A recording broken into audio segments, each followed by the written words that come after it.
ক্রিকেটের সব খবরাখবর সবার আগে পেতে এখনই সাবস্ক্রাইব করুন এবং বেল বাটনে প্রেস করুন।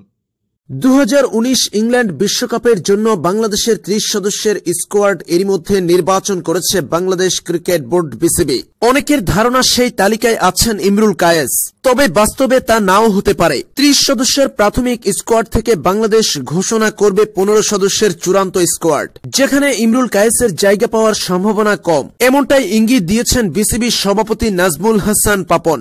তিনি জানিয়ে দিলেন ইমরুলের দলে না থাকাটাই প্রায় নিশ্চিত। সেই ক্ষেত্রে সবারই মনে প্রশ্ন আসবে কিভাবে।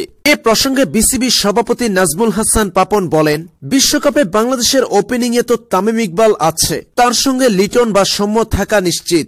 যদি কেউ ইনজুরিতে না পড়ে তাহলে দুজনই একসাথে বিশ্বকাপের স্কোয়াডে থাকবে, আর এমনটা হলে তালিকায় বাড়তি কোনো ওপেনারের প্রয়োজন নেই। দলে তেমন কোনো চমক থাকবে না। বিশ্বকাপে বাংলাদেশের ওপেনিংয়ে সৌম্য বা লিটন যেকোনো একজন থাকবে তামিম ইকবালের সাথে। মিডল অর্ডারেও ইমরুলকে নেওয়ার সুযোগ নেই, সেখানে খেলে সাব্বির মিঠুনরা। বিসিবি সভাপতি নাজমুল হাসান পাপনের কথায় ইঙ্গিত পাওয়া যাচ্ছে বিশ্বকাপের স্কোয়াডে জায়গা নাও হতে পারে ইমরুল কায়েসের, কারণ বাংলাদেশ বাড়তি কোনো ওপেনার নিবে না। সৌম্য বা লিটন যেকোনো একজন খেলবে তামিম ইকবালের সাথে ওপেনিংয়ে। দুই তরুণকে জায়গা করে দিতে আবারও কপাল পুড়তে যাচ্ছে অভিজ্ঞ ইমরুল কায়েসের।